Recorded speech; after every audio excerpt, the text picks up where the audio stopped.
இலங்கையில் நடைபெற்ற தேசிய பொங்கல் விழாவில் தமிழ் திரைப்பட நடிகர்கள் கலந்து கொண்டு சிறப்பித்தனர்.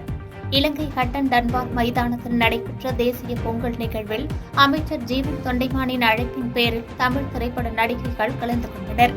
1008 பொங்கல் பானைகள் வைக்கப்பட்டு தமிழர்களின் கலை கலாச்சார பண்பாட்டுடன் வெகு விமர்சையாக பொங்கல் விழா கொண்டாடப்பட்டது. திரை பிரபலங்கள் மட்டுமின்றி வெளிநாட்டு பிரமுகர்கள், அரசியல் பிரமுகர்கள், அரசு அதிகாரிகள் மற்றும் ஏராளமான பொதுமக்கள் கலந்து கொண்டனர். தென்னிந்திய நடிகைகளான ஐஸ்வர்யா ராஜேஷ், சம்யுக்தா, மீனாட்சி கோவிந்தராஜன், ஐஸ்வர்யா தத்தா ஆகியோர் சிறப்பு அழைப்பாளர்களாக கலந்து கொண்டு சிறப்புரையாற்றினர். தொடர்ந்து நிகழ்ச்சியில் கோலப்போட்டி, தமிழர்களின் வீர விளையாட்டுகளில் ஒன்றான சிலம்பாட்டம் உட்பட பாரம்பரிய போட்டிகளும் நடைபெற்றன.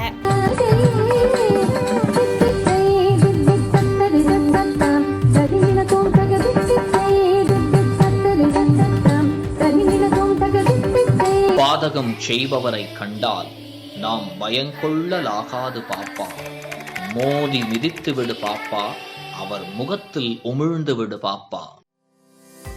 அண்மை செய்திகளை உடனுக்குடன் தெரிந்து கொள்ள இணைந்திருங்கள் இயம்நாடு தொலைக்காட்சியுடன்.